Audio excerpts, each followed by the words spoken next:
Voilà, c'est une joie de vous retrouver pour partager la parole de notre Dieu. Et ce matin, donc, nous continuons notre série de prédications sur les psaumes et nous revenons un psaume en arrière, puisque nous avions vu dimanche dernier le psaume 23 et nous verrons ce matin le psaume 22. Mais avant de commencer, je vais commencer par la prière. Prions. Éternel, notre Dieu, merci de ta parole, parce que par elle, tu nous guides, tu nous diriges. Seigneur, je te prie de veiller sur chacun d'entre nous, même si nous sommes loin les uns des autres d'un point de vue physique. Mais Seigneur, tu veilles sur chacun d'entre nous, tu fais descendre ton Esprit Saint afin qu'il ouvre nos oreilles et notre intelligence. Enseigne-nous, Seigneur, par ta parole, car nous en avons besoin. Dans le nom de Jésus. Amen. Donc, comme je l'ai dit, nous allons voir ce matin le psaume 22. Dans la Bible, il y a toutes sortes de psaumes. Nous avons donc vu le psaume 1 et 2 qui nous parlent, voilà, qui nous donnent qui sont un guide pour la vie chrétienne en général. Nous avons vu le psaume 8 qui nous parle spécifiquement de la gloire de Dieu. Nous avons vu le psaume 14 qui nous parle de la condition humaine. Le psaume 16 qui nous parle de la confiance à avoir en Dieu. Le psaume 23 qui nous parle de Dieu comme berger. Et là, ce matin, nous allons voir le psaume 22. Je vous invite à le suivre sur vos propres Bibles chez vous. Et ce psaume 22 est un psaume qui commence avec cette question. Mon Dieu, pourquoi m'as-tu abandonné? Je vais donc lire ce psaume, psaume 22. Je lis.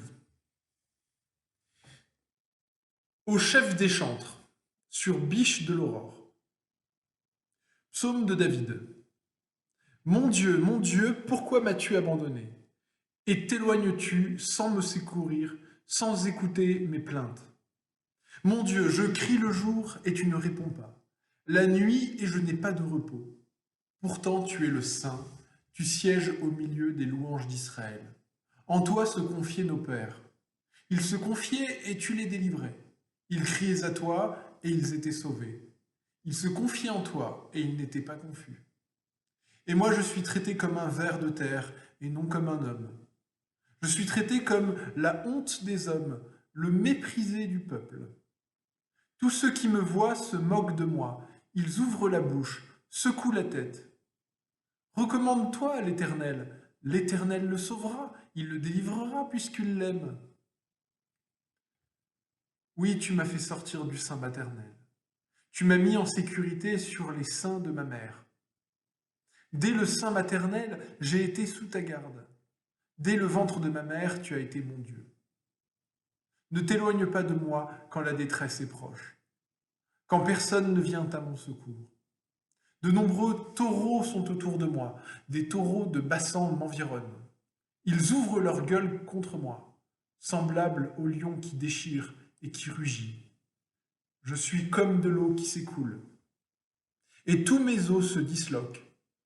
Mon cœur est comme de la cire, il se fond dans mes entrailles.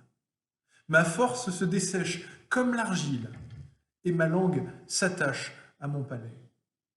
Tu me réduis à la poussière de la mort, car des chiens m'environnent, une bande de malfaiteurs rôde autour de moi. Ils ont percé mes mains et mes pieds. Je pourrais compter tous mes os. Eux, ils observent, ils me regardent, ils se partagent mes vêtements, ils tirent au sort ma tunique. Voilà, nous nous arrêtons au verset 19, jusqu'à là la lecture de la parole de Dieu. Le psaume continue d'ailleurs après cela et raconte en fait que finalement la situation change. Le psalmiste, donc David, à un moment prie et puis ensuite il célèbre Dieu et raconte que toutes les nations connaîtront sa gloire. Alors qu'est-ce que tout ce psaume veut nous dire? Dans ce psaume, nous voyons David commencer avec cette question. Mon Dieu, pourquoi m'as-tu abandonné?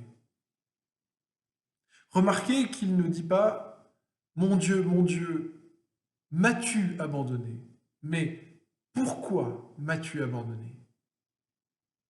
David, en effet, devait passer par une épreuve telle qu'il était absolument évident pour lui que Dieu l'avait abandonné.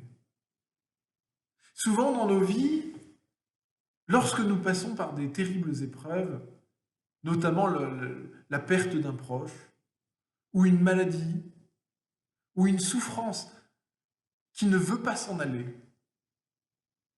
eh bien nous pouvons nous aussi, comme David, avoir ces mots. Mon Dieu, pourquoi m'as-tu abandonné?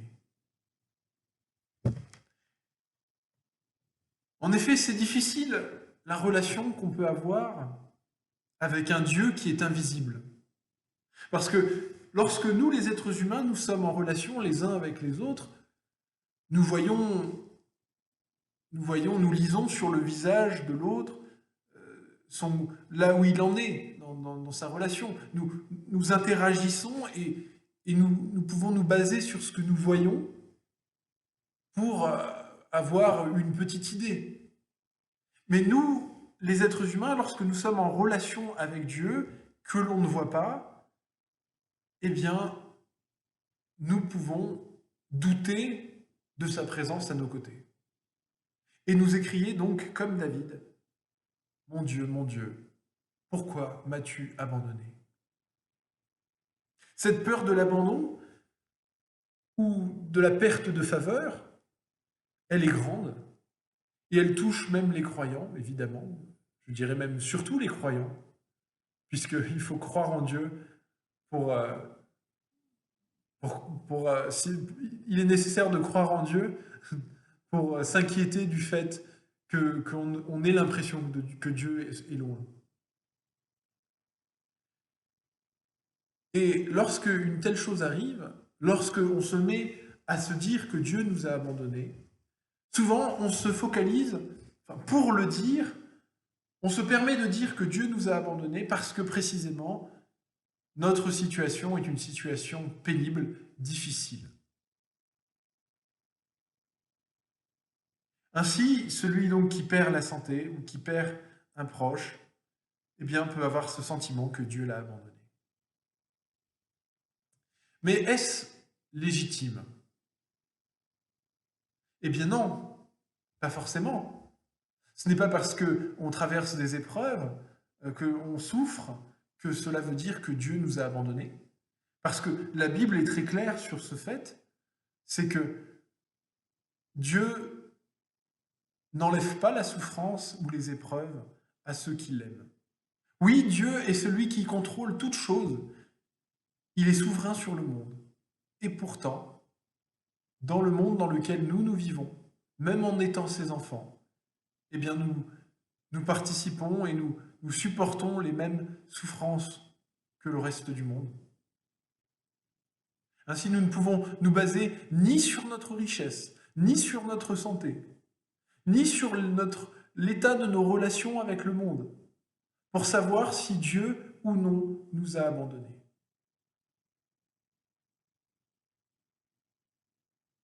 On ne peut pas non plus se baser sur les miracles ou sur ce genre de choses. Ainsi, Jésus, en Matthieu au chapitre 7, il est dit qu'à la fin des temps, il dira à certains qui viendront le voir et qui diront « Mais nous avons fait des miracles en ton nom, nous avons fait toutes sortes de choses. » Et Jésus leur répondra « Mais je ne vous ai jamais connus. »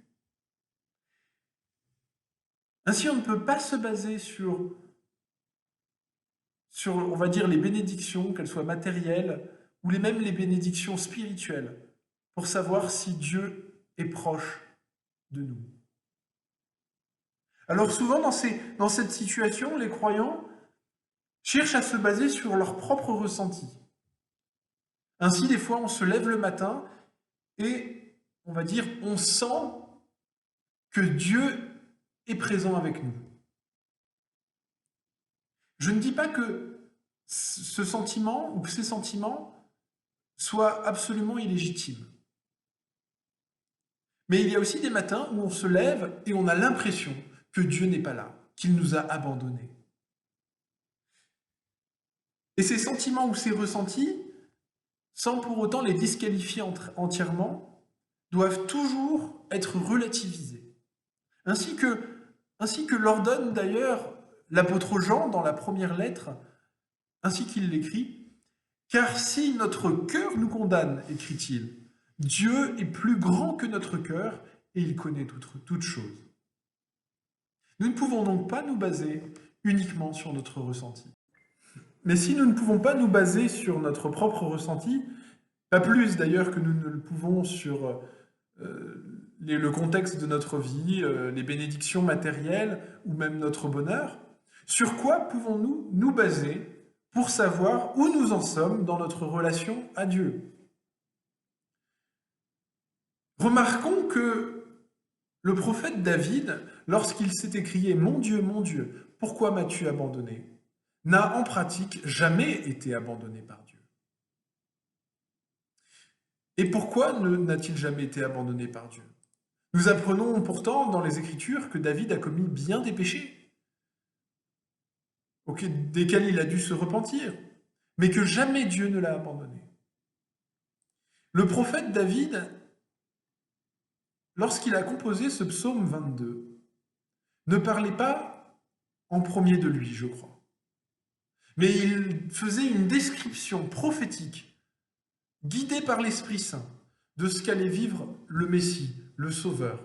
Et en effet, les détails qui nous sont donnés dans ce psaume correspondent non au roi David, mais à son descendant, Jésus. C'est Jésus qui a été humilié et dont se sont moqués les Romains et les pharisiens. Comme ce psaume le dit, « Et moi je suis traité comme un ver de terre et non comme un homme, comme l'opprobre des hommes, le méprisé du peuple. Tous ceux qui me voient se moquent de moi. » Et même les descriptions de la souffrance physique correspondent non pas à des souffrances que David aurait connues, mais seulement Jésus sur la croix. C'est presque, je vais le dire, une description clinique d'une mort de crucifixion qui nous est donnée dans ce psaume.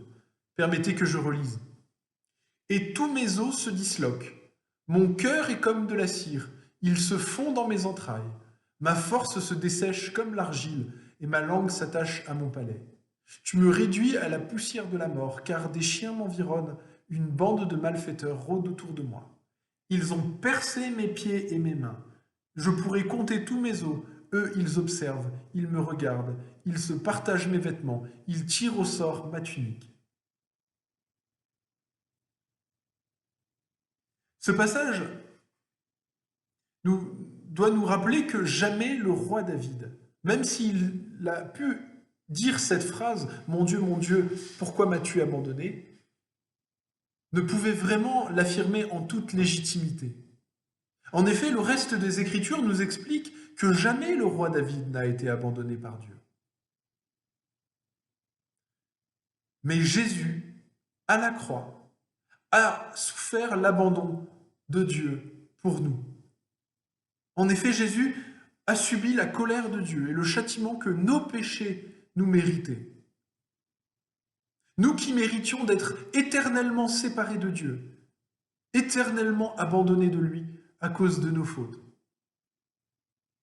Dieu nous a tant aimés qu'il a envoyé son Fils Jésus souffrir pour nous, à notre place, de sorte que nous puissions être réconciliés avec Dieu. C'est pourquoi l'apôtre Paul, dans l'Épître aux Galates, écrit « Christ nous a rachetés de la malédiction de la loi, ayant porté la malédiction pour nous, car il est écrit « Maudit quiconque est pendu au bois ». De même, dans la deuxième épître aux Corinthiens, l'apôtre Paul écrit « Celui qui n'avait pas connu le péché, il l'a considéré comme étant péché pour nous, afin que en lui nous devenions justice de Dieu. » Oui, le prix pour le péché a été payé par le Sauveur du monde. Jésus a fait tout ce qui devait être fait pour apaiser la colère de Dieu, de sorte que je puisse dire, moi, malgré mes fautes et mes péchés, oui, Dieu n'est pas en colère contre moi. Oui, Dieu m'est favorable et il ne m'abandonnera jamais. Oui, si Jésus s'était crié à la croix, tout est accompli et mon Dieu, pourquoi m'as-tu abandonné? C'est pour nous faire comprendre que jamais nous ne serons abandonnés. Jésus a été abandonné pour nous à la croix, de sorte que nous ne le soyons jamais. Alors pour conclure, je crois que nous sommes amenés à comprendre plusieurs choses importantes pour nos vies. La première, c'est que nos émotions et notre ressenti ne font pas de différence entre la fiction et la réalité. Nous pouvons dans nos vies ressentir l'abandon de la part de Dieu. Mais ce sentiment ne vient pas forcément de Dieu et ne veut pas dire que Dieu nous a abandonnés. Au contraire, dans toute la Bible, cette promesse est répétée aux croyants. Dieu dit, je ne te délaisserai pas et je ne t'abandonnerai pas. Oui, en Jésus, nous avons la certitude que Dieu nous est favorable et nous pouvons vivre toute notre vie avec cette certitude. Quels que soient les péchés que nous ayons commis dans le passé, si nous croyons en Jésus et que nous nous repentons, c'est-à-dire que nous regardons nos péchés avec tristesse, mais aussi avec espérance, en sachant que Dieu nous pardonne, alors nous pouvons être assurés que nous sommes à l'heure actuelle en paix avec Dieu et que jamais, jamais Dieu ne nous abandonnera. Alors je vous laisse maintenant avec 2 questions cette semaine. La première question que je veux vous demander, c'est: est-ce que vous faites davantage confiance dans votre vie spirituelle à vos émotions ou aux promesses que Dieu fait dans sa parole? Posez-vous cette question. La deuxième question, c'est: réalisez-vous que Jésus est mort pour vous? C'est-à-dire qu'il a subi l'abandon et la colère de Dieu à votre place, celle que vous auriez dû subir. Si oui, réalisez que Dieu ne vous abandonnera jamais et vivez dans cette paix et dans cette espérance. Voilà, c'était, je crois, ce que le Seigneur voulait nous dire ce matin. Et maintenant, je vais prier. Prions. Seigneur notre Dieu, merci d'être là. Tu ne nous abandonneras pas. Tu ne nous abandonnes pas dans ces temps de confinement. Quelles que soient les difficultés, Seigneur, de nos vies, même malgré, Seigneur, les chutes et les rechutes que nous pouvons faire, Seigneur, et les péchés que nous pouvons commettre, nous te bénissons parce que tu es un Dieu puissant qui pardonne et qui fait grâce à tous ceux qui croient. Seigneur, c'est par la foi et l'espérance en toi que nous pouvons grandir et vivre une vie qui te plaît. Merci parce que nous pouvons être sûrs que tu nous seras toujours favorable et que jamais tu ne seras en colère contre nous. Gloire à toi, Seigneur, pour les siècles des siècles, par Jésus, notre Sauveur. Amen.